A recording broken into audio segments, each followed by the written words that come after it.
বলছি না আমি পার্টনারশিপে যাব না। যদি পাশের বিল্ডিং এর নিচে সন্ধ্যায় একটা চকচকে গাড়ি থামে, গাড়ি থেকে নামে মাঝবয়সী বিত্তবান এক পুরুষ, অনেকে বলবে এমন একজনই দরকার মিডিয়ার মেয়েদের, সুগার ড্যাডি। কিন্তু অন্তরার ভাবনা অন্যরকম। সে জানে অভিনয় জগতে থেকে আয় করা কঠিন, তাই বলে কি নিজের আত্মসম্মান বিসর্জন দিতে হবে? অন্তরা ফারিয়া শাহরিন, যাকে সবাই লাক্স চ্যানেলাইজ সুপারস্টার থেকে চিনেছে। এটা সমাজের জন্য খারাপ, ওনারাই আসলে ভালো বুঝতে পারবেন।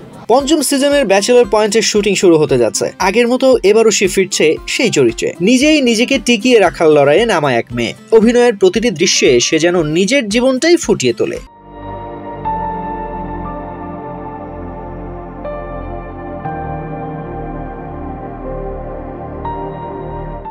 সম্প্রতি এক সাক্ষাৎকারে ফারিয়া জানালেন তার ক্যারিয়ারের নানা কথা, কাজের অভিজ্ঞতা আর ভবিষ্যৎ পরিকল্পনার ঝাঁপি খুলে ধরলেন অকপটে। আর সেই কথার মাঝে উঠে এলো অভিনেত্রীদের আয়ের উৎস নিয়ে চলা বিতর্কিত প্রসঙ্গ, যেখানে মিশেছিল এক ধরনের চাপা অস্বস্তির সুর।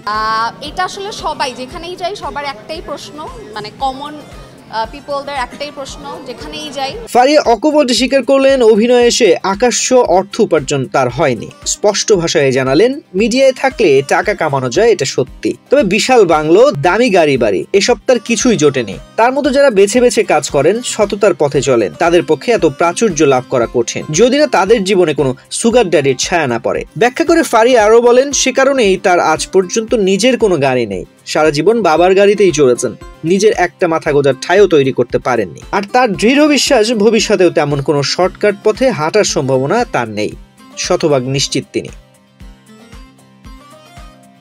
প্রসঙ্গত 2007 সালে লাক্স চ্যানেলাইজ সুপারস্টার প্রতিযোগিতায় প্রথম রানার আপ হওয়ার পর থেকেই মিডিয়ায় পথ চলা শুরু ফারিয়া শাহরিনের। তবে ঘরে ঘরে তার পরিচিতি এনে দেয় একটি মুঠোফোন সেবাদাতা প্রতিষ্ঠানের কথা দিলাম প্যাকেজের সেই মিষ্টি বিজ্ঞাপনটি। এরপর চলচ্চিত্রেও দেখা যায় তাকে। দুটি ধারাবাহিকে অভিনয় করেছেন তিনি। তবে ক্যারিয়ারের মোড় ঘুরিয়ে দেয় কাজল আরিফিন অমি পরিচালিত ব্যাচেলর পয়েন্ট নাটকের অন্তরা চরিত্রটি। সেই চরিত্রেই আবারও ফিরছেন তিনি ভক্তদের জন্য এক নতুন ভালোবাসার গল্প নিয়ে। খুব শিগগিরই ক্যামেরার সামনে দাঁড়াবেন ফারিয়া, আবারও হয়ে উঠবেন সেই চেনা অন্তরা।